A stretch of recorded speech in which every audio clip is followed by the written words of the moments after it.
charity, yeah. And what he knows you ain't had time to learn. These boots are made for walking, and that's just what they'll do. One of these days these boots are gonna walk all over you.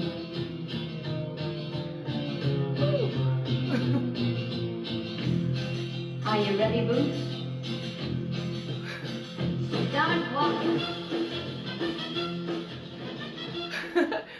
Wow! Gosh! Hello everybody! Hi! Hello! Well, thanks for joining. It's all a bit bonkers, isn't it? Well, thank you for joining me this evening. Gosh, it's all a bit strange at the moment, isn't it? It's all a bit strange and weird and difficult and a bit confusing, isn't it? So for me personally, I have to get my breath back. I'm a bit nervous and a bit excited. Well, so over the last 2 weeks, I have drank a lot of wine. Probably last week about 57 bottles, approximately. And I've eaten more than double my body weight in cheese as well. And one life goal, hashtag life goals achieved. I have achieved level 260 on Candy Crush Saga. Yay! So yeah, that's a bit about me. But on a more serious note, I've been so lucky to be part of a wonderful community of really caring, get comfy, caring and wonderful, creative, beautiful, friendly people that have helped to keep the community entertained with really fun things online. So we have had the beautiful Cherry Bomb that's given a wonderful selection of game shows every Saturday night. The legendary Spice with her fact hunt every Friday. And oh good Lord. Spice, your bingo on Sunday, speechless, absolutely beautiful. Thank you so much. And we have the delicious Kevin with his cooking, the wonderful Ruffles with various quizzes and makeup tutorials, and not forgetting the legendary Adam with his piano bingo without a bingo or without a piano, but with Tony in a fabulous costume box. It's been brilliant, unmissable. So thank you so much for all of this. It's really helped to keep our spirits up. So anyway, so some of you, most of you know me as the barmaid from the Bedford Tavern. But I was once part of a performance duet called the Dilemma Girls. Now we have been mostly known for our award-winning mobile game show of Would You Rather. Now this is actually a picture from the Brighton Fringe Launch Festival, and I think one of our gigs is in there somewhere. So we've been celebrated in the Spiegel Gardens for over 3 years. We've done various entertainment, alternative entertainment solutions, game shows, things like that, for corporate events, festivals, private parties, things like that. But the last project that we debuted was a walking tour of Brighton. Now this incorporated historical facts about glitter. Gosh, and at some points quite tenuous. And that was for the Brighton Fringe Festival. But it actually went down quite a storm. So yeah, so why am I doing this? Why am I doing this? So, well, probably because I've lost the plot a little bit, but mainly because I'm seeing a lot of dross online. We're kind of strolling through a lot of things, trying to keep ourselves entertained. So this week I have watched somebody cut off their own hair with a bread knife. I've also watched someone tie thousands and thousands and thousands of elastic bands around a watermelon trying to get it to explode, and also someone trying to walk up Ben Nevis on their stairs. And I've also watched so many cat videos that the last time I went out for shopping for my essential items, I actually came back with cat food. I don't even have a cat. I want a cat, but I haven't got a cat. So yeah, so I figured out it was probably a good time to get the wig out, dust off the script, and give the Glitzy walking tour a bit of a go virtually from the comfort of our own home. So yeah, the lockdown version. What's the worst that can happen, eh? Let's face it, our expectations are quite low at the moment. I love this. The key to happiness is low expectations. Lower. No, no, no, even lower. Even lower. Lower. There you go. That's it. That's what you're going to get tonight. So, anyway, this is the first time, as you can probably tell, I've done anything on Facebook Live, and it's taken me 2 years to forget this script, which I've now had to learn in about 2 days. So please be kind, please be kind, please be patient. I will be referring to my notes a lot, so bear with me, bear with. I will be referring to my notes. So, let's have a look. Can we have a little look, see who's joined us? Without being too... Is Sam here? Oh no, my noise is on. Is Sam? Have we got Sam? Have you got Sam? Because I want to have a little word about Sam. She's a very close friend of mine. And if you don't know, Sam and I ran the Brighton marathon together 4 years ago. We were just coming up to our anniversary of that. We don't like to talk about it, and I personally get very embarrassed when this is discussed online. And I know Sam feels the same. So yeah, big love to Sam, big love to Sam. And also, I've heard it's Krista. Krista, if you're here tonight, if not, it's Krista's birthday. So a big happy birthday to Krista. And actually, happy birthday to anyone that's having a birthday celebration during this lockdown period, because I mean, you know, let's face it, it's a bit pants. I mean, we're in routine. It's like, I'm loving it. You know, I'm never going to have time off like this in my life, and we could all die. But you know, if you are having your birthday during this period, please have a fabulous time, and I hope you manage to get a cake. So anyway, enough. Let's all grab a drink, preferably alcoholic, and make yourself comfy, and let's get on with it. So firstly, I'd like to introduce you to my glamorous assistant that's going to be helping us out along the way. This is... Oh, grab a drink, yeah? Grab a... I missed that one. Oh, sorry. Trying to get me pissed, aren't you? No, this is my glamorous assistant.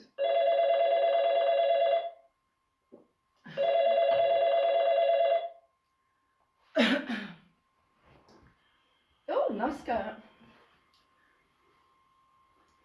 Hi there, I'm Minnie Jopo, and I'm going to be helping you along your virtual walking tour experience today. The lockdown version. Hope your hands are clean. Let's go! Let's go indeed. Let's go indeed.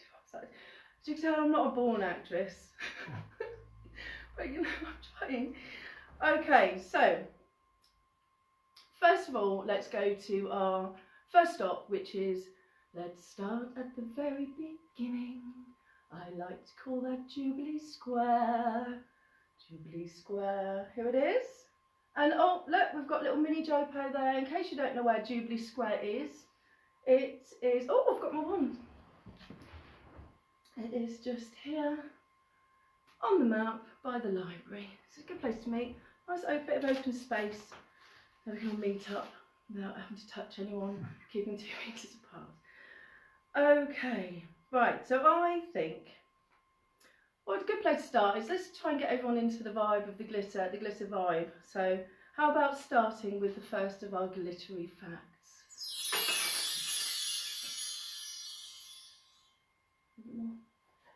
Okay. Well, everyone has their feelings about glitter.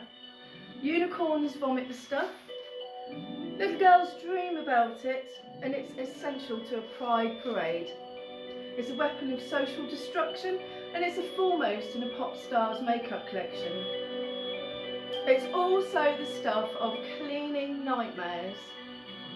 But where does glitter come from? Why does it exist? What is it? And how do we get it off the carpet? Now, I've seen Adam Brooks on a Sunday morning trying to get it off the Bedford carpet. It's not an easy job.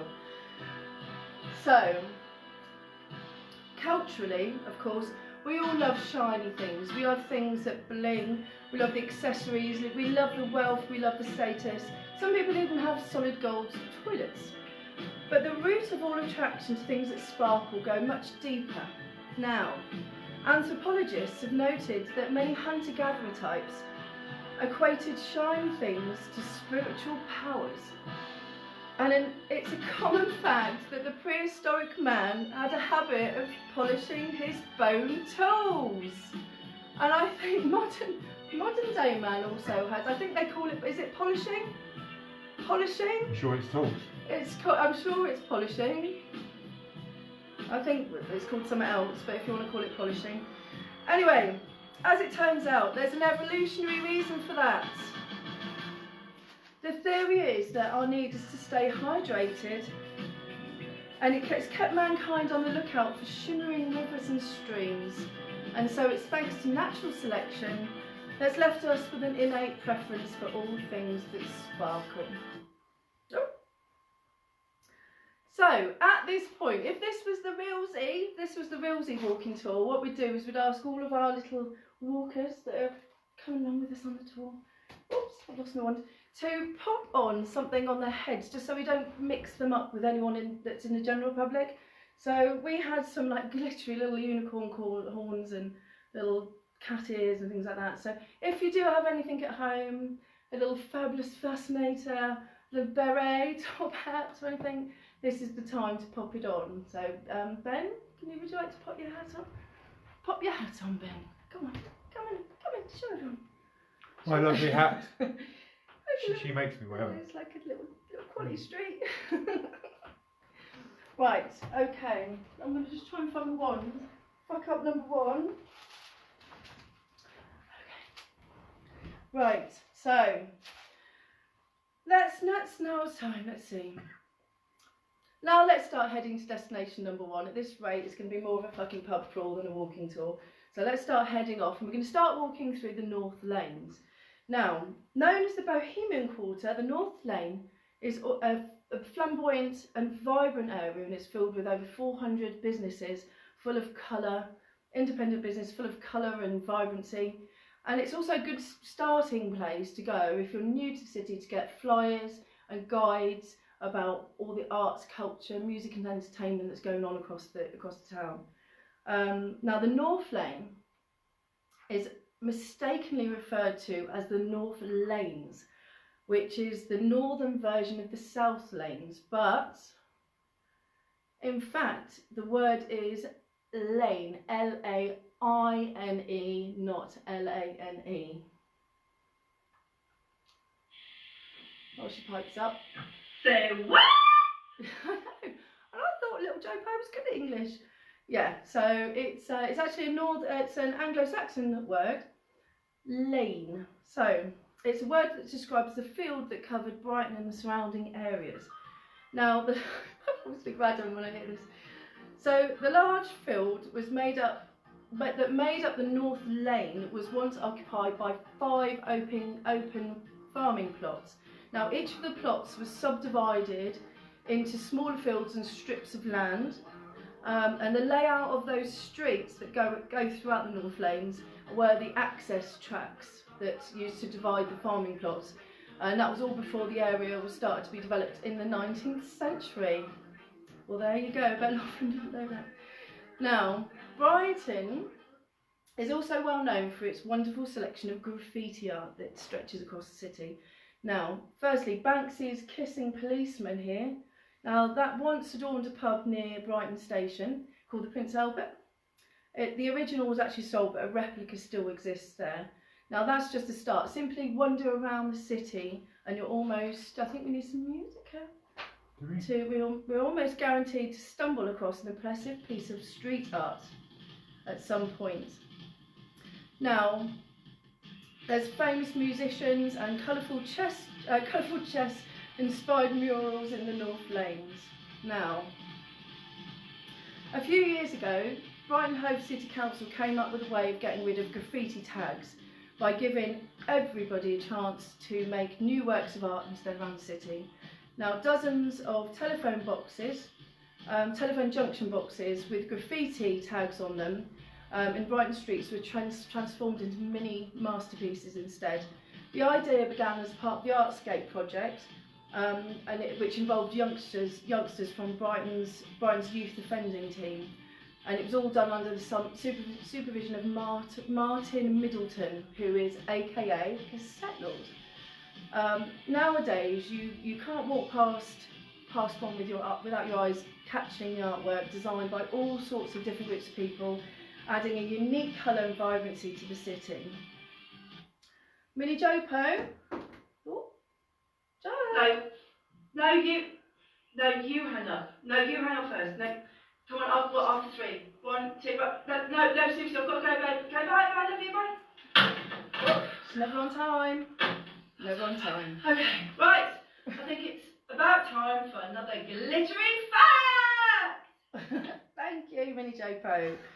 Now, we've just walked through. Oh, we've just walked through the North Lanes. We've got to our first destination, which is the Angel of Brighton, which is on Regent Street, which I don't think is actually there anymore, because during our lockdown period we took a little drive to go and find it and got hideously lost, stuck in lots. It was all a very traumatic experience, so we came immediately home and bleached our bodies.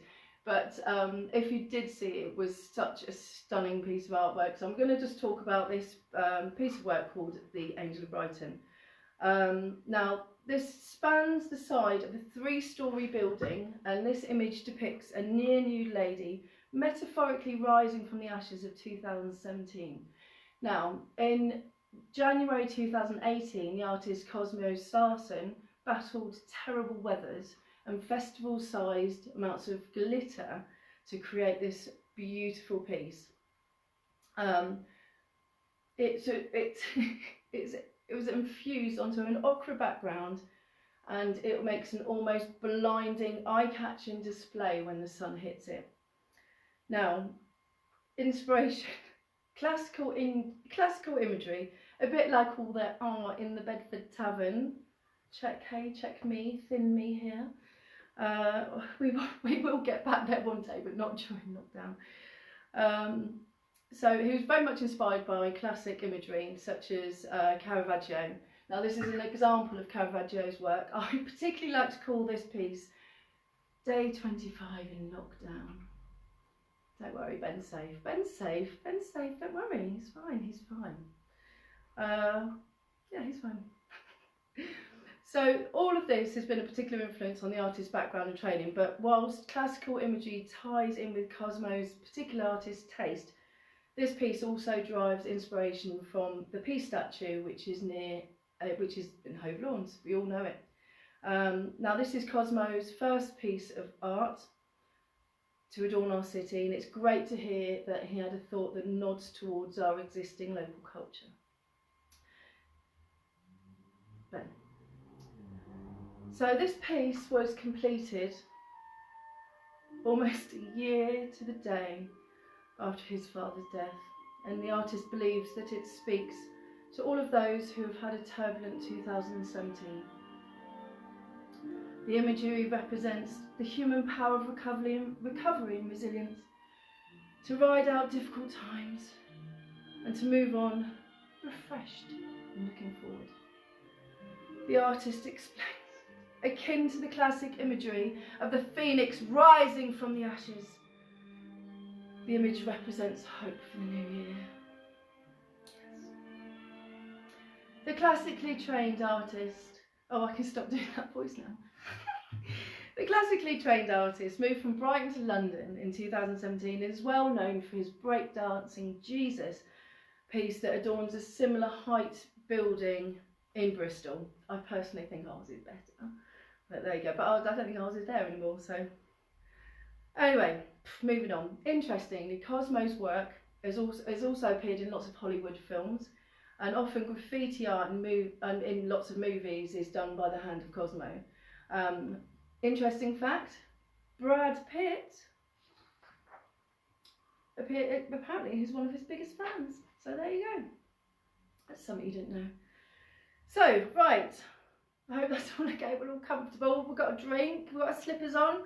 It's time to move on to our next venue, which is in Kensington Street, and which is called Beyond Retro. Now we've got a little Jopo in there. If you don't know where it is, little Jopo, Kensington Street. Okay, So Beyond Retro is a clothes store, and it began in 2002 with a single warehouse turned retail store in East London. Now stocked with an eclectic range of vintage goods from all around the globe. 13 years and 8 stores and an e-commerce site later, they have carved a unique identity in the leading retailer, as a leading retailer across the UK. Now the actual original store, which is pictured here, was almost like a warehouse. It kind of went all the way back. I haven't actually been into the new store yet, but I can only imagine it's just as fabulous. Really, really worth a visit. So every year, so why Beyond Metro? Why Beyond Metro? So every year in the UK, every household throws away 35 kilograms of clothing a year. Now that is literally the same as 90 pairs of jeans. Now that's a lot, considering that the population of the UK is about 64 million people. The fashion industry is the second most polluting in the world, and 95% of the clothing that we throw away could have a second life. Beyond Retro are on a mission to do just that. If we waste less and recycle more, we can make a lasting impact on the world.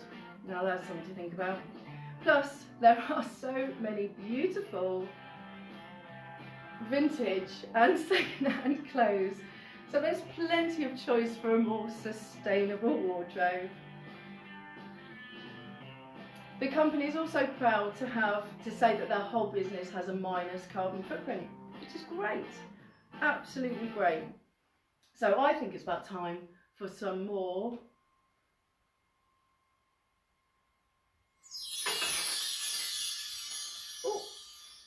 glittery facts. So, a high point for sparkle was in the 1920s, where women wore so many beads and sequins adorned on their dresses that actually weighed them down. And you would think that would be a downtick in sequins and sparkle during the rationed years of World War II, but sequins was a popular way to dress up otherwise kind of plain items of clothing. Wool, for example, it was really hard to come by because most of that was being deployed for uniforms. But glitter, that was on no ration list. It was available and it was fun. Fuck yeah! And it was also seen as a kind of fun morale booster to get its wearers through this difficult time of battle. Fucking yeah! Why bloody not? But it was although glitter has been around for a long time before, you couldn't really get away with wearing it outlandishly in public until about the 60s. Mod culture, Iggy Pop, David Bowie's surreal turn to Ziggy Stardust, disco, glam rock, all of that helped the stuff go mainstream. Sparkle, whether it be on your shoes or eyelids, oh yeah baby, it was in. But it wasn't up until the middle of the 20th century, obvious makeup and fake stuff, that was all a massive no-no. But from the 70s, people started doing outrageous face painting and colours, sparkles, and reinventing themselves like never before. In 1984, Clairol cashed in on the fad and was the first company to paint and glitter as a beauty product. By the 1990s, body glitter was being sold in every teenage emporium all across the world. But, there's always a but, it sticks. The problem with glitter is that because of its static electricity between small particles of metal or plastic and virtually every surface known to man or beast, you can't get rid of it. It's getting rid of glitter is an exercise of futility and frustration. It's a war that you will never win. There will always be a tiny little bit of glitter stuck somewhere, as Spice can tell you about the incident with the... But if you do want to get glitter off yourselves, long-term makeup artist Francesca Tollett speaks of the experience of glittering Beyonce from head to toe on the cover of Flaunt magazine in 2013. What did she say? What did she say? Scotch tape! Does a great job! It works really well apparently. I could just imagine her. All over Beyonce. Oh, I'm just imagining nipples! Oh, well, so I think we should all get a bit of glitter on. Well, I've got enough glitter on to sink a ship. But so this would normally be the time at the actual Willsey glitter tour that we would produce our little pots of magical glitter, and all our little walking tour people would you know, get the opportunity to put a little bit of glitter on their faces. So if you do have anything at home, even if it's just wrapping a bit of tin foil around your head, a bit of sparkle, just stick it on and, you know, get into the spirit of things, because you're going to be with me for about another half an hour or so. So yeah, so come on Ben, come on, come around. Come on Ben, come on. Come on! It's alright. So you can use, that's fine, you can shout, you can use any kind of glitter glue, quick stick, sponge, bogey, snot, that will stick it on. But we have a glittery glue. Take that thing. The neighbours are going to think we're paedophiles. We've got the windows open, Ben. I like this song. Oh, we'll talk. I know he's from Norfolk. He might not. He didn't even know David Bowie's dead when I met him. You might not know about Gary Glitter. We'll discuss this afterwards. Right, so you do want to be in my gang, don't you? Glitter gang, I love it. Right. So we'll do pink one side. Close your eyes. Eyes are for life. And we'll do green the other side. Pink and green should never be seen unless on Ben over his face. Oh. There you go, darling. Look at you! Don't you look like a Bobby Dazzler, my little quality street of heaven. Right. Okay, enough. Are we all glittered up? Yeah? I'll have just a little look what's happening here.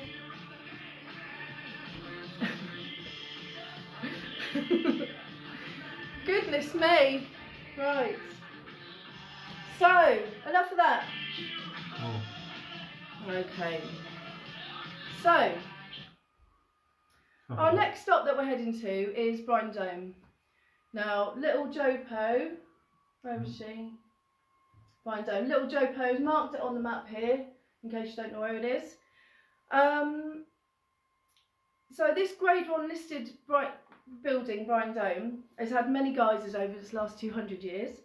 Built by Prince Regent as a stable block, our venue has transformed from a Victorian skating rink to a World War I military hospital and is now a leading performing arts venue. But who knows what the sparkliest fact about this historical building is? Jo Po, have you got any ideas, darling? I wonder. Let me think. Bear with. I'm bearing with. I think. Bear with. I'm bearing. I think I have no idea. Oh. Just as I expected. Okay. Well, I'll let you know. So, the sparkliest thing that ever happened to the building is ABBA. So, whose Eurovision performance took place in the Brighton Dome, 6th of April 1974. Now, although relatively unknown beyond Scandinavia, ABBA used the Eurovision Song Contest to make their mark on the world. Their particularly striking costumes that they wore on the evening are now burned in the memory of everybody. Even Bjorn recounted, "In my honest opinion, we looked like gnats in those years. Nobody could have ever been as badly dressed on stage as we were." So, why were ABBA wearing such garish garb? Well, it's not simply a fashion statement, but actually allowed the group to exploit a loophole in Swedish legal system which allowed for clothes to be tax deductible if wearers were able to prove that they were not designed to be worn on a daily basis. Now, don't write ABBA's iconic look of simply as tax dodge. For the whole coach journey to the Brighton Dome, poor Bjorn had to stand up in case he ripped his beloved flares. Oh dear. We all do these things for fashion though, don't we? Okay troops, off we go. It's time to go to our next spot. Let's all try and keep it together. I'm losing it with all this glitter, isn't it? Oh, Ben's losing it because it's got glitter on his face. We do look pretty. Okay, so we're now going to the Brighton Pavilion. Now, this was built as a weekend treat. Here you go. Thank you, Joe Poe. Look, see, it's closed because we're in lockdown. Built as weekend treat for the Prince Regents in 1823, this extravagant palace has some of the most flamboyant architecture and even more flamboyant interior design. Now, even on the outside, it looks, despite the Indian look on the outside, inside is predominantly has a Chinese theme with a labyrinth of bamboo, dragon sculptures, and some of the most astonishingly ornate rooms. There's lots of optical illusions, fake doors and mirrors to make the appearance of the place is not bigger than it actually is. It was well documented that the prince was renowned for his love of women and food.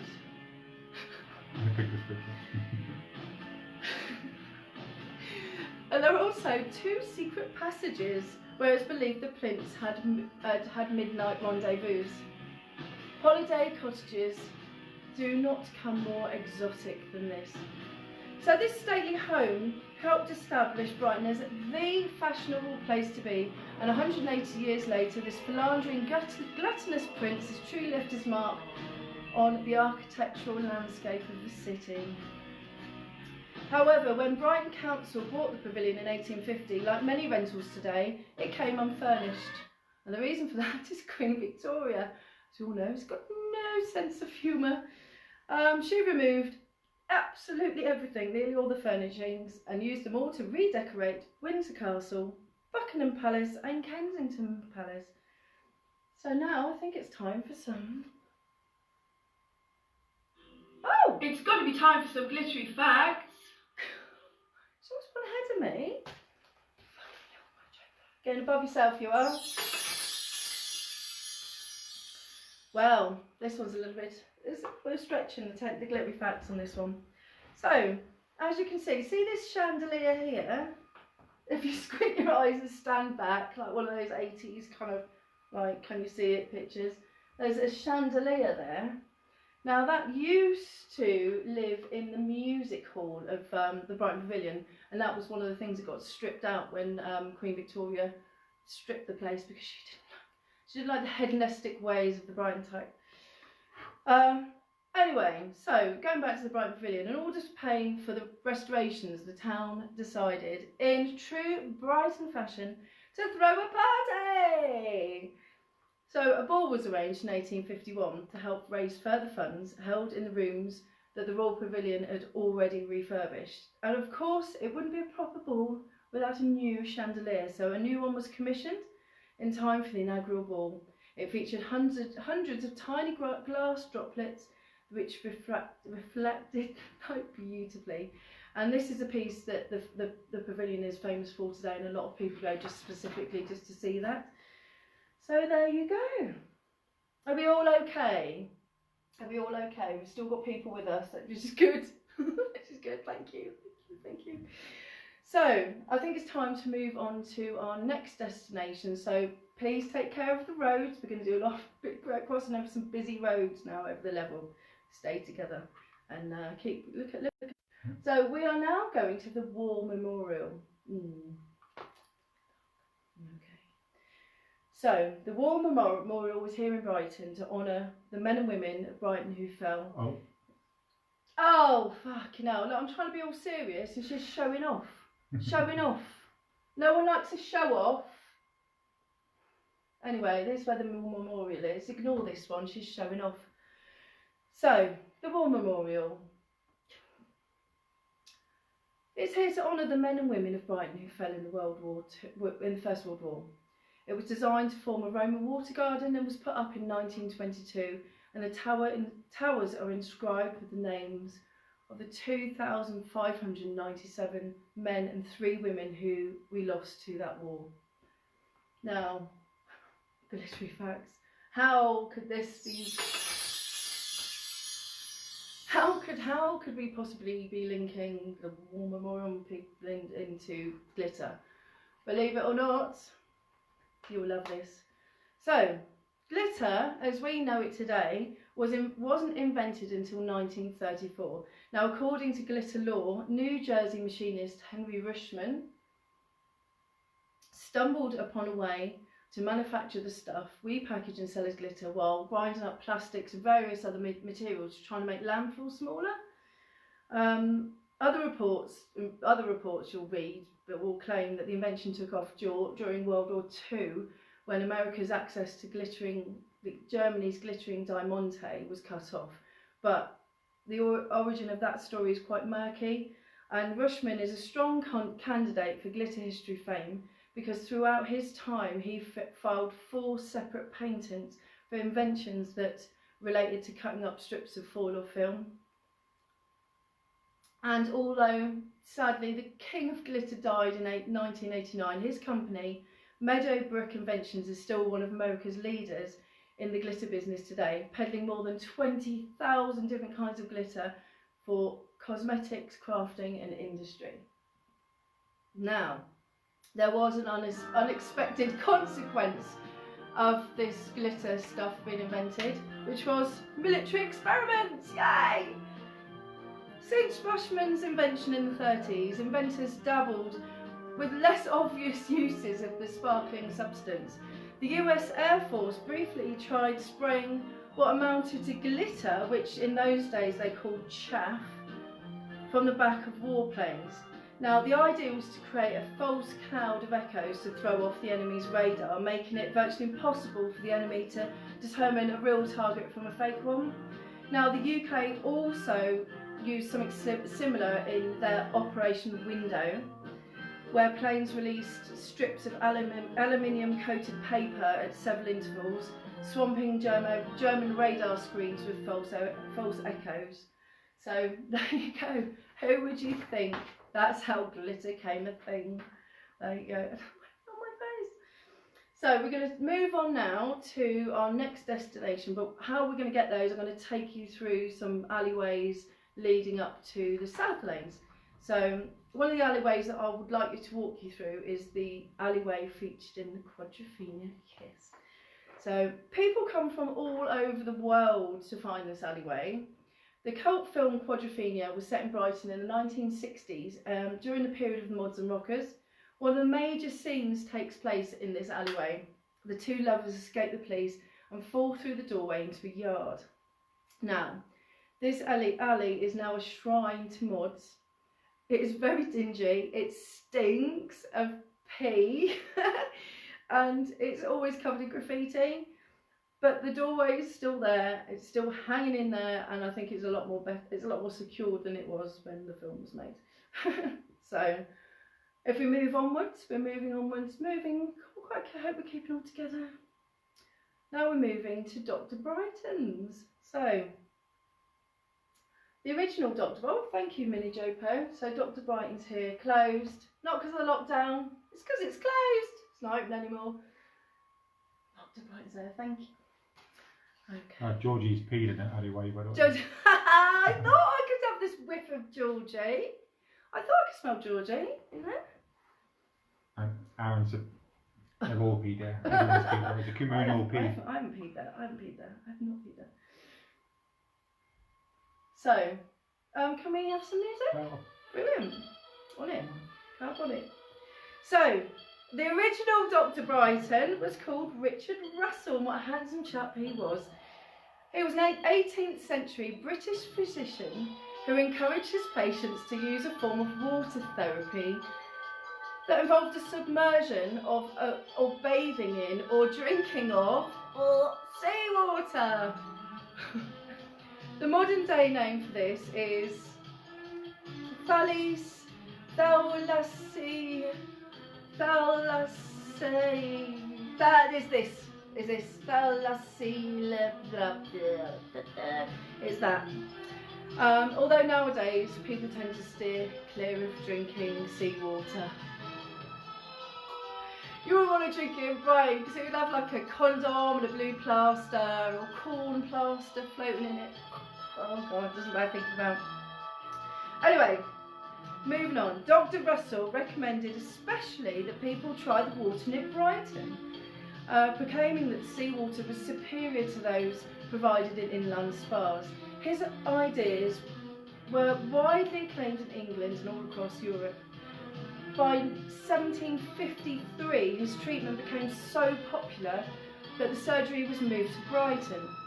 Now, he bought a plot of land south of the Old Steam, a sheltered, marshy, common land area, for only £40, which obviously back then was probably quite a lot of money, and he built a house. Now, that red brick structure at that time was Brighton's biggest house, and that housed all of his parents and Dr. Russell himself. This eccentric seawater cure put Brighton on the map as the resort to cure all ills. Wow. Nowadays, Brighton will fucking kill you. Right, so let's move on. We're just going to move just round the corner to Dr. Brighton's, the pub, or here it is. So this pub closed in 2018, and the owner, Charles Child, explained that it was because the council would not be renewing the lease to the brewery. But the pub Dr. Brighton's has had a chequered history and hasn't always been a pub. There are rumours that bloody tales of illegal abortions taking place in the basement. The pub was one of Brighton's most treasured secrets and one of the oldest seafront boozers. Many a party has taken place in the pub, and I can guarantee a lot of them probably had a fair share of glitter. So I think it must be about time for some glittery facts, eh? Glittery facts? Shall I get it right this time?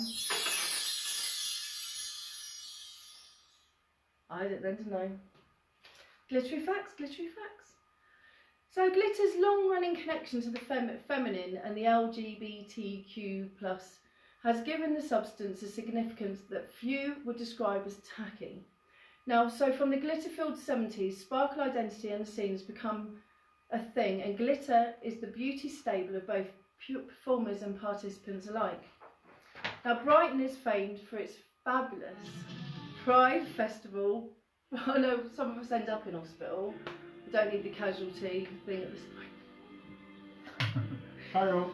Yeah. So Brighton is famous for its fabulous Pride Festival that takes place every summer, and it fills the streets with glitter and gold and the odd feather boa, and then quite a lot of rubbish next day.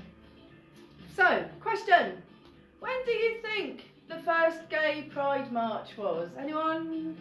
Anyone? Anyone? No. I bet Peter Southcliffe would know. So, I bet Peter would know, wouldn't he? Peter Southgate, he'd know. Would anyone like to guess? First gay Pride in Brighton? Nothing yet. No. Well, I'll let you know.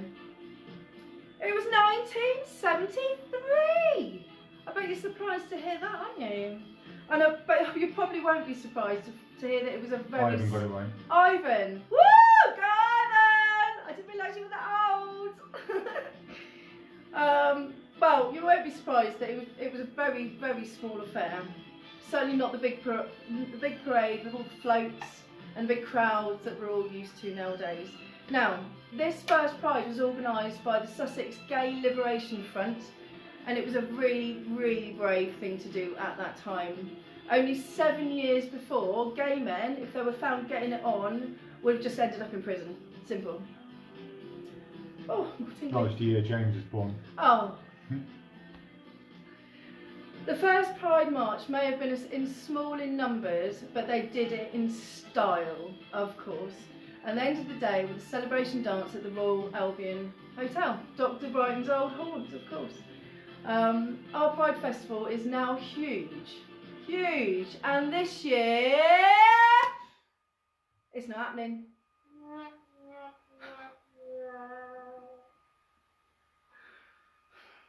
Shit, no.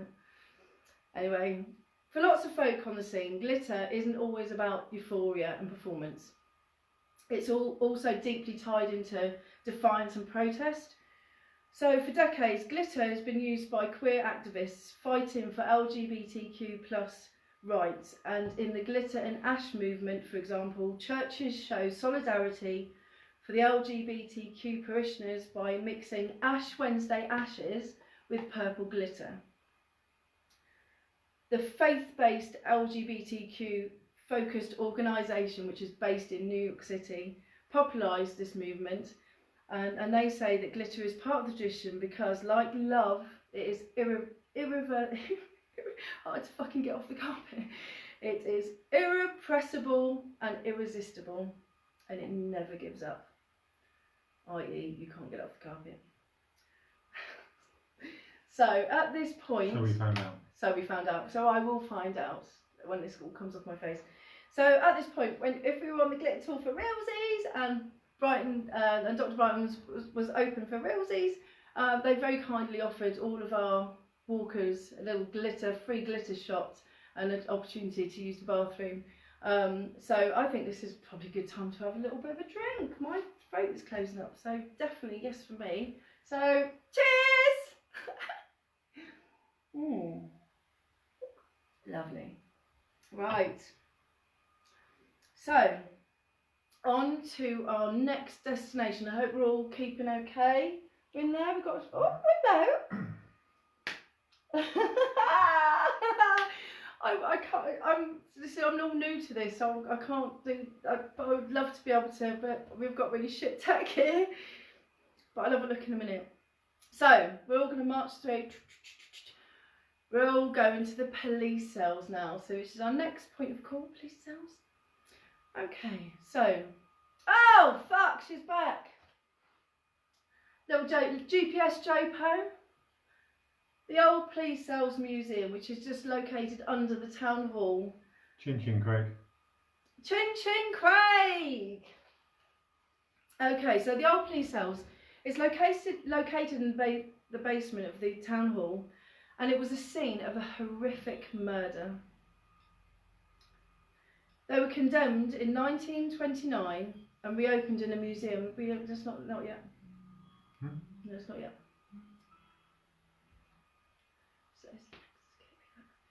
So the police cells were located in the basement of the old town hall and were the scene of a horrific murder. They were condemned in 1929 and reopened as a museum in 2005. Now the museum provides an opportunity to visit the site of the murder of the Chief Constable Henry Solomon. In 1844 he was senselessly bludgeoned to death, with witnesses watching in his own offices. Now, the petty criminal spent the night underground in the police cells, and then he was hung publicly. Nice. These cells have hosted many famous felons. Visits and tours can be booked in advance, but they're not for the faint-hearted. Yeah, a bit of dark history right there. So question on a lighter note, question. The police cells also houses the largest collection of what? Can you guess? Anyone would like to guess what the police cells host the largest collection of? Anyone? Should we ask Jopo? Joe, you in there? And the answer is trenchers. Oh shit! There's glitter all over the carpet. Sorry, Big Joe. Sorry. Oh, you're starting to do my head in. Why don't you just Go away! Oh fuck. My Hoover's bigger than her Hoover. That hasn't got a belt. I haven't said cocoa rings. Cocoa rings! And Duncan Hines said trumpet. Duncan! Oh my god, my friend from university! Hello! Oh my god, I haven't seen Duncan for years. Oh my goodness. Oh my goodness me. I wish I could do this technology thing. Ugh. Right, okay. A selection of those long, hard, erect, stiff, long truncheons! Right, now I think it's time for. I was getting all a bit of a flap over there, are you, Ben? Right, now it's time for some glittery facts. Okay. So, Yeah, good, yeah. in recent years, prison authorities, Georgia will know about this. Georgia authorities, in recent years, prison authorities have seen an increase in people smuggling drugs, particularly Suboxone. Suboxone? I was meant to Google how to say that, but I didn't get time. So this is something that's been smuggled into prisons using glitter glue and crayons. Now, how is this done? Now, this particular drug, it's used to treat symptoms of withdrawal from opiate addiction, but it's also a really powerful drug, but it can be made into a paste. So then the paste is put onto paper and then dried and then covered in something bright and distracting like crayon scribbles or glitter glue. Inmates then lick it literally straight off of the paper and then do what they have to do. So today, any letters containing glitter glue or crayon markings are immediately pulled out and destroyed, which is terribly sad considering that glitter and crayons are the preferred medium of very small children. Really sad. Anyway, forensic pathologists, they love the stuff. They've been mounting a case for glitter's usefulness since 1987, explaining that glitter's steadfast adherence to a person or clothing makes it near perfect as trace evidence. In fact, it's been star witness in several court cases, and in 1987, for example, a Fairbanks, Alaska man, Michael Alexander, was convicted of the abduction and murder of 15-year-old Kathy Stockholm, after glitter found on her body from her glitter trainers was linked to sparkle found in his car and home. Now, as a special treat for you tonight, ladies and gentlemen, I've had flown over, no expense spared, from Alaska, that very trainer, for your visual pleasure. This is the one. There you go. That's what we spend our money on when we're in lockdown. Oh, disgusting. My hands are a bit mucky now. I need some hand sanitizer. Oh, luckily I've got this. Look at this. Brighton Gin. Brighton Gin hand sanitizer. It's fantastic. It smells great. Infused with mint and rosemary.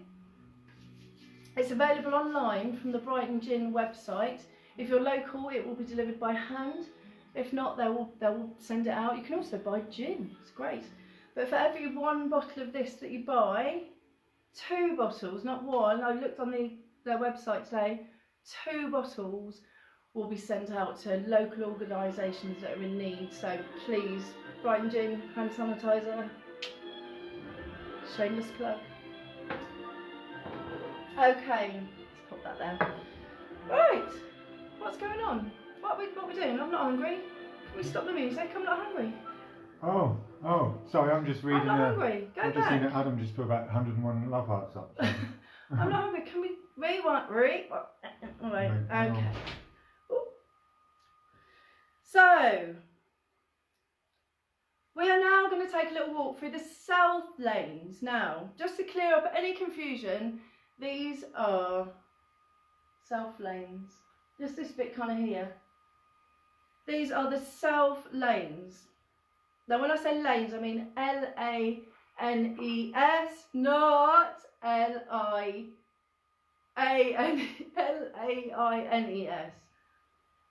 Lane, not lane. Say what? I know, she still doesn't get it. So it's South Lanes, Lanes. So these lanes are a wonderful. This is steadfast sticky is all over the screen. I can't read it. Okay, so we're now walking through the South Lanes. Now these lanes are a series of wonderfully confusing narrow passages of cobbled streets, which are steeped in the history of smugglers, ghosts and naughty nuns. There you have it. Now these passages are often known as twittons, which is an old smuggler's term for thin streets with overpriced shops. Brilliant. Now, the old lanes are particularly renowned for jewellery and antique shops and tons of cafes. Now, at the centre of this maze lies a dolphin statue in a fountain in Brighton Square. Now, it's an old Brighton custom to throw your shoes in and make a wish, but people now tend to just throw a coin. Now, on the Realsies tour, this is where we were provided with chocolate from this wonderful shop called Chocky Wocky Doodah for all of our walkers to try. Now, this was a magical chocolate shop that provided amazing cakes for an impressive list of celebrities and even had its own TV show. Sadly, the shop's no longer there. But this is, yeah. So let's go. I think it's about time to go for more glittery facts, shall we? Glittery facts? Okay. Let's try and get it right this time. Glittery facts. Edible glittery facts, I think. Now are we hungry? Edible glittery facts? Let's talk about some edible glittery facts. Edible? What do you mean? Edible? What do you mean, edible? Edible? Edible! Fucking, what do you mean, edible? Fucking, she needs to wind her neck in. So, although eating glitter is ill-advised, most commercially available glitter is non-toxic and it won't hurt you in small amounts. The major exception is glass glitter.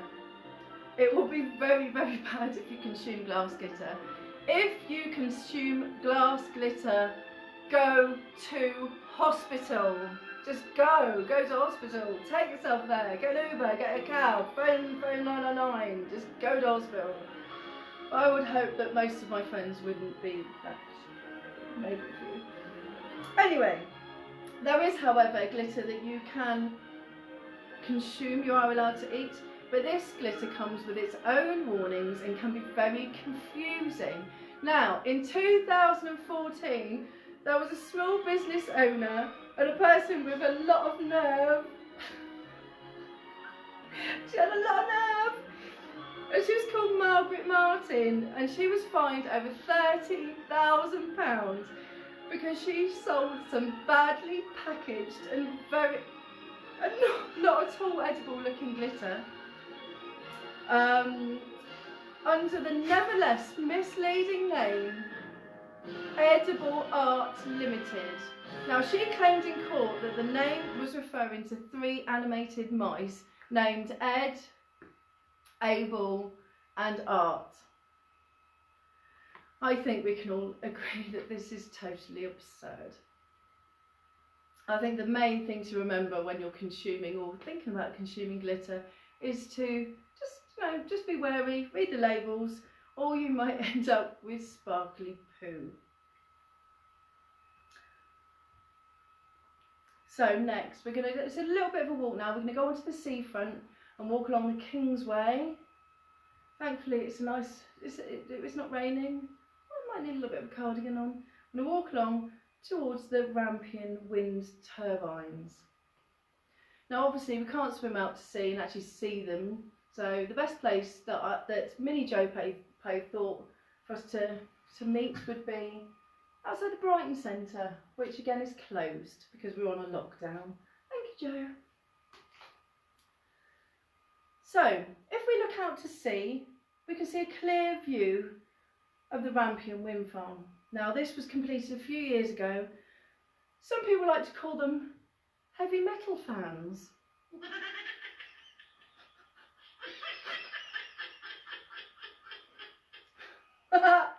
Took me ages to get that joke.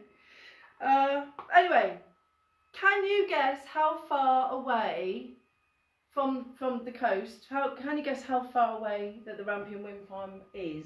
Anyone? Any guesses? Any guesses? Anyone? Not a Any clue. guesses? Any guesses? Not a clue. 6 meters. 6 meters? Who said that? Him. Ben. Back there. Ben thinks it's 6 meters now. No, and 6 inches also is not the same. Ah, Oh, okay. So should we ask little Joe Peg? let's go for it. Joe, you in there? How many miles? Maybe 6 miles? Yeah, it's good, but it's not right. It's 8 miles. 8 miles. Georgie got it right. Georgie. Sam said 10. Ivan said 1. John said 7. Okay, it's good, but it's not right. Susan Coleman said 10. Oh, it's going to be a bit, but the problem is it is an optical, the Rampion, it is an optical illusion. It could be here, it could be not there at all. That's half the problem. Well, it's not a problem, I think they're quite beautiful.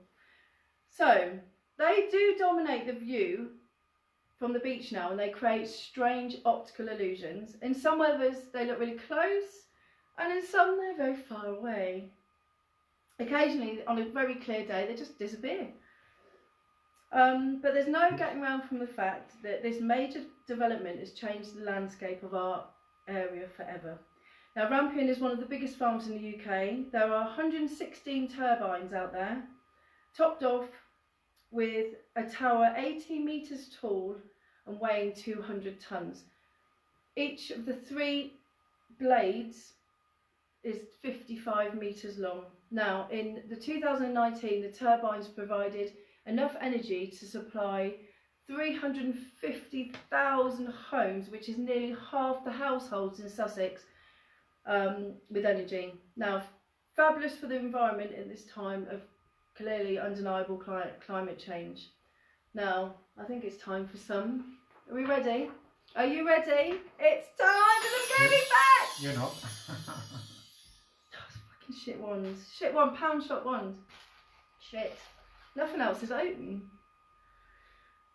Glittery facts. Well, glitter, quite rightly, has been receiving some very bad press.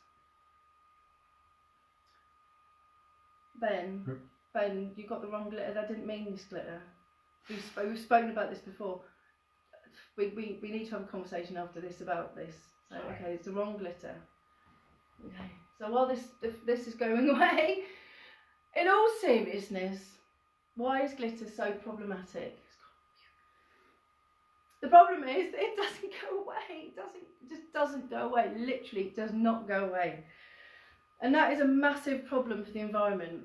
Remember in 2014 when those microbeads, you know, those tiny little exfoliating beads that came in face washes, they all came under fire. Well, those beads are made of plastic and they're too small to be filtered out by water treatment plants, so they end up in lakes and rivers, and then they're eaten by unsuspecting fish. Eventually, environmentalists called for the ban on these products, and some companies stopped using them. Glitter is the same, basically. It ends up in waterways and in oceanic environments, and often mistaken for prey by marine life and eaten, which is pretty shit, isn't it? But since people want to sparkle, companies are working on ways to satisfy this need without harming the environment.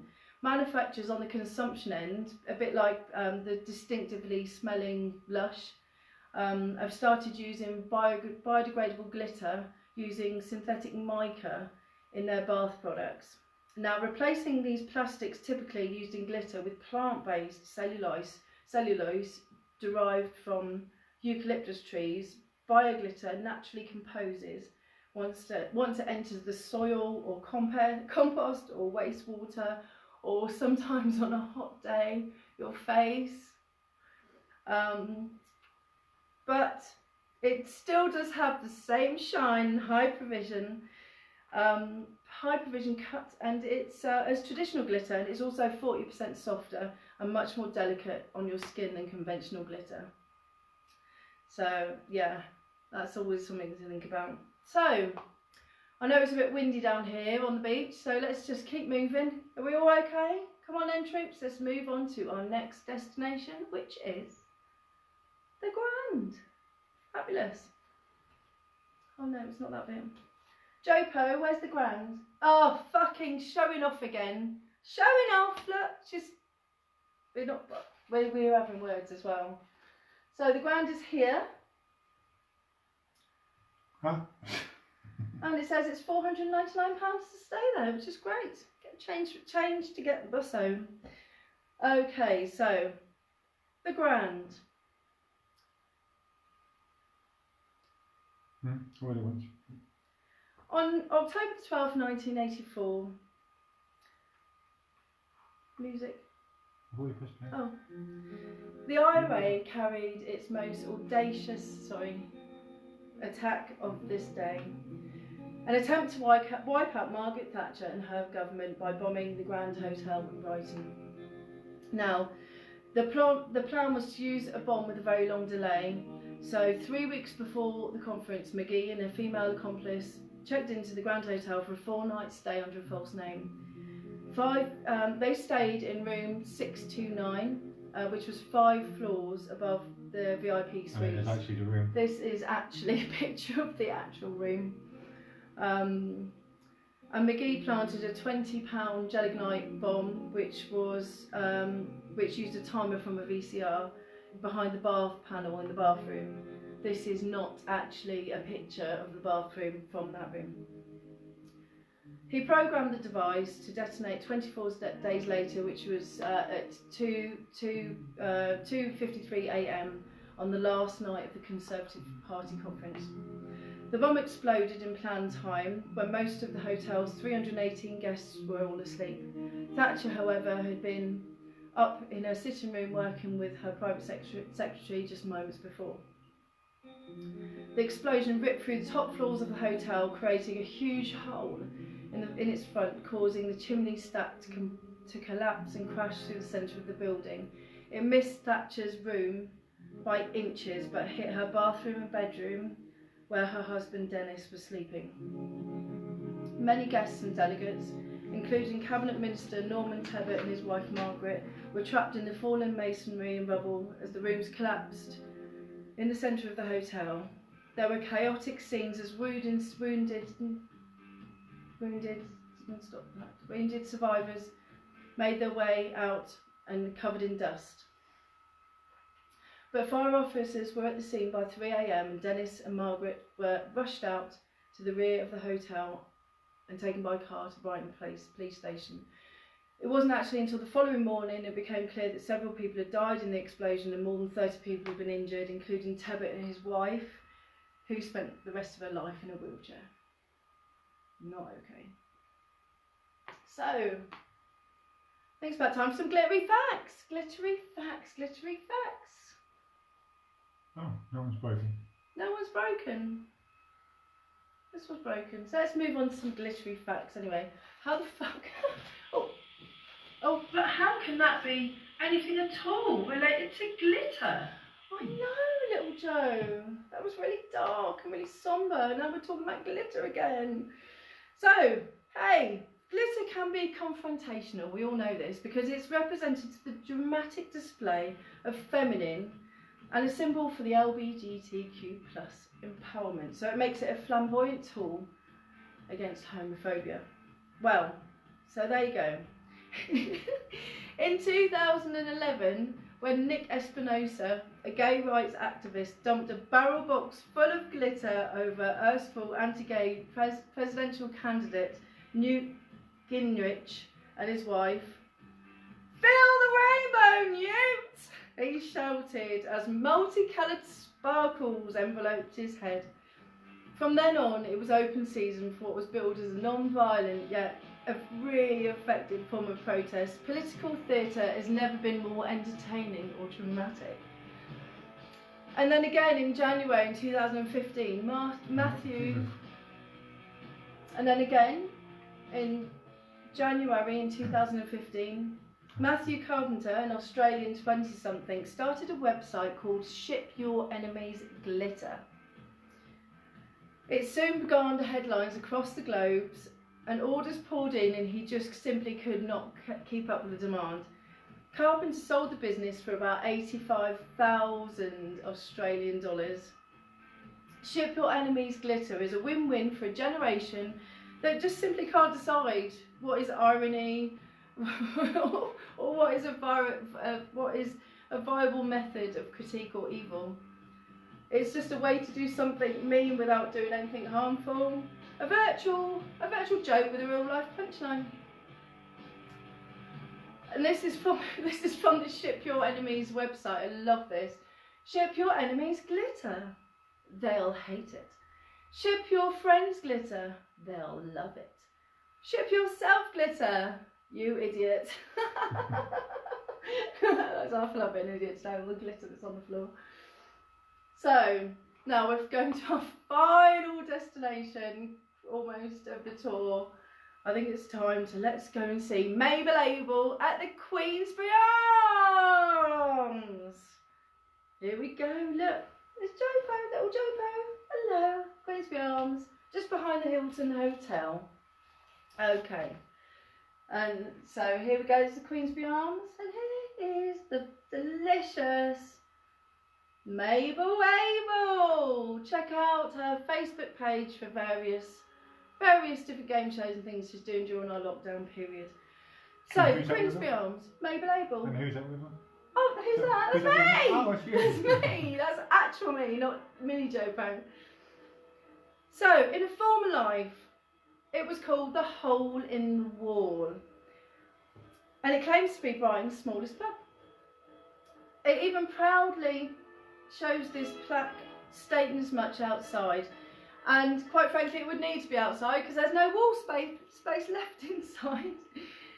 So it started life as one of the first pubs on the seafront to be popularised by fishermen when they were returning home from battling the high waves. However, because they'd been away for days and stank to high heaven, there was no way they would be allowed into a pub. Therefore, they would serve their ale through a hatch, hence the name Hole in the Wall.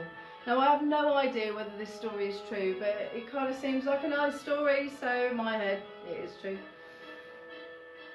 Many years later, it became a boxing pub, and the walls of the Queensbury Arms were adorned with all sorts of boxing memorabilia.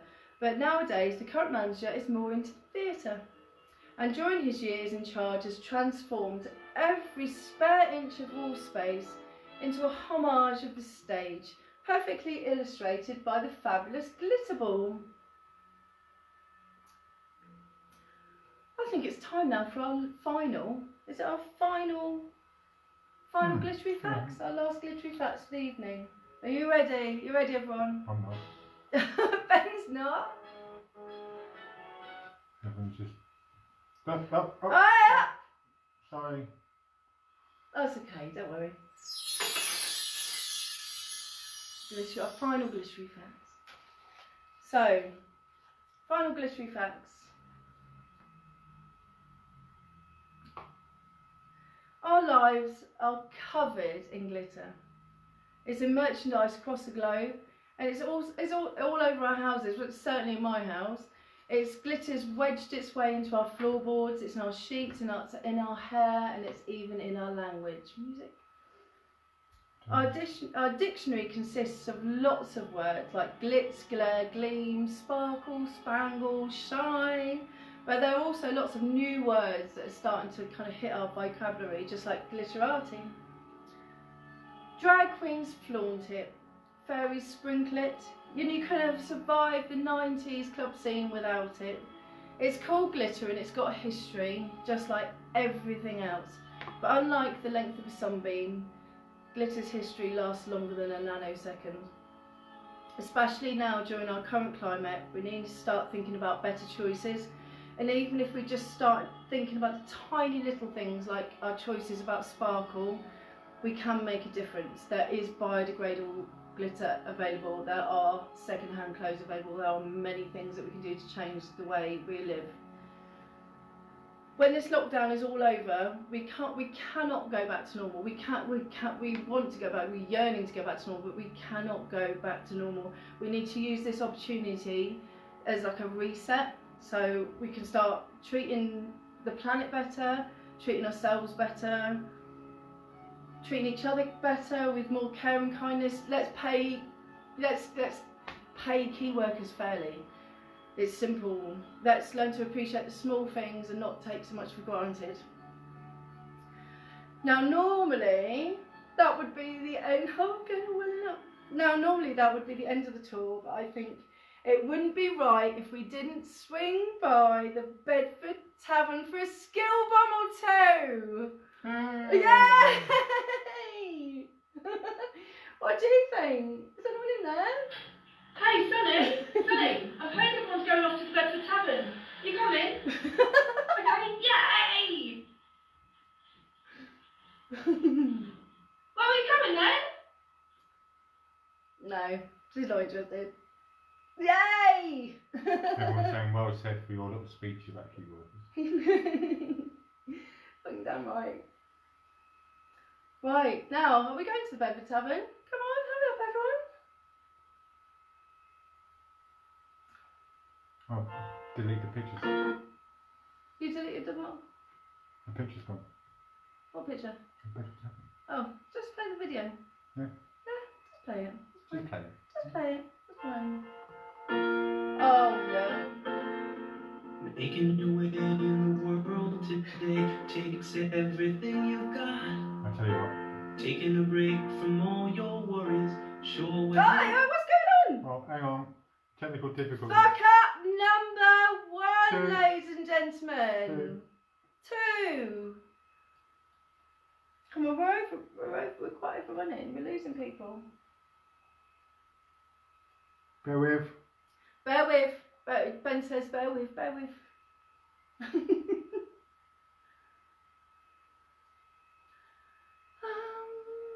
Do you want me to tell me a joke? I can tell you a joke quickly. You've got time for a joke? No? Maybe next time. Making your way in the world today takes everything you've got.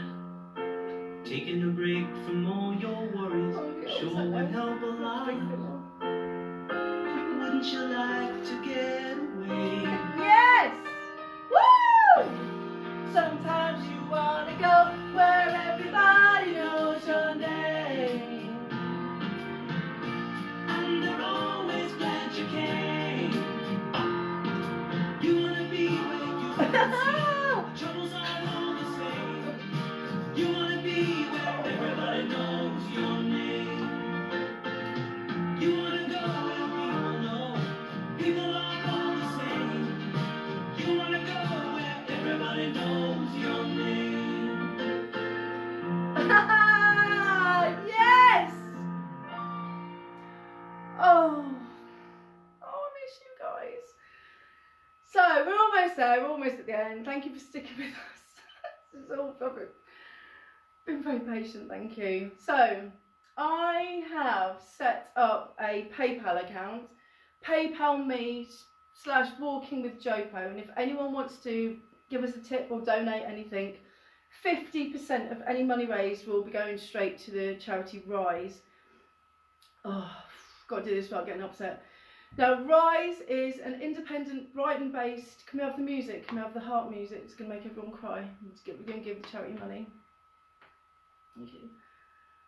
Thank you. Now, Rise is an independent Brighton-based charity that helps people affected by domestic abuse.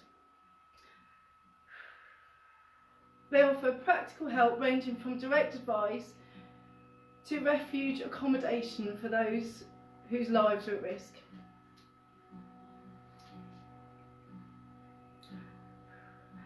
I feel totally blessed that during this difficult and consuming time, don't, because I'll cry, go away. I'm going to give you a cuddle. No, seriously, I feel really blessed that during this really difficult, confusing time, that I have I have a wonderful community of support both inside and outside my home.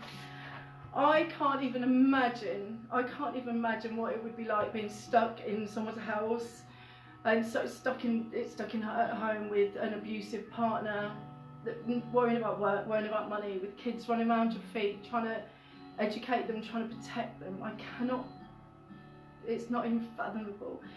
And I've read since this lockdown started that calls to domestic helpline numbers have increased by 125% and 5 women have been murdered. This is not okay. It was never okay. It's not okay now and it will never be okay. So this is Gorgeous Georgie. Shared this on my Facebook. This is going to be pasted on the event page. Please copy this and share it. We don't know what goes on behind closed doors. We don't know who's having relationship troubles right now. Let's share this. Let's support each other. Let's just be kind. This is an amazing charity and it's really worth supporting. So if you have any spare cash, please just send it straight to them. Or send it to us and we'll take a 50% and send it to them. But really, honestly, it's something that's really touched my heart over the last few weeks, and as you can tell, and it's just not okay. We're really lucky, and I'm so lucky to be part of this such a beautiful community of people. There's going to be films that are going to be made about this part of our life in the future. That, you know. It's bonkers, isn't it? I think you need to look at your Okay. phone. Do you want to look at your phone? Anyway. No, I just saw my own phone. So, anyway. Whew. Thank you for joining me this evening. I hope you've all enjoyed yourselves and learned a few things about our local town and some glittery things. You know, I hope it's all been fun. Massive thanks to my gorgeous Ben, who has worked around the clock. He's worked his nuts off on a computer which is older than me to make this ridiculous thing happen. Thank you so much, darling. So anyway, I'm gonna just leave now and go and cry in a blubbering wreck in a We're corner. doing another bottle of wine, maybe. And I'm gonna go and buy some more wine. Anyway, for now, I'm gonna leave you with something. It's a little remake of one of my favourite songs in the world that I thought I'd love to share with you. Thank you so much, guys. You're all so gorgeous. Mwah! See if it works. Oh, does it work? Fuck up number 3. Right, here you You did it! Let's start at the very beginning. A sore throat, a cough, and hoo-ha. And in no time at all, there were 1, 2, 3. And one went on a plane to get overseas. Overseas. And that's how pandemics get started, you see. Woe is me. Now we've got COVID-19. Oh, let's see if I can make it easier. Oh, please make it easier. Do not fear, but please stay here. Stay at home now, everyone. We must wash and clean things well. Cars, no long trips just for fun. Don't let COVID virus spread. Isolate yourself at home. See your friends online instead. That's a healthy way to go. Do not fear, but please stay here. Stay at home now, everyone. We must wash and clean things well. Cars, no long trips, just for fun. Don't let COVID virus spread. Don't let it spread. Isolate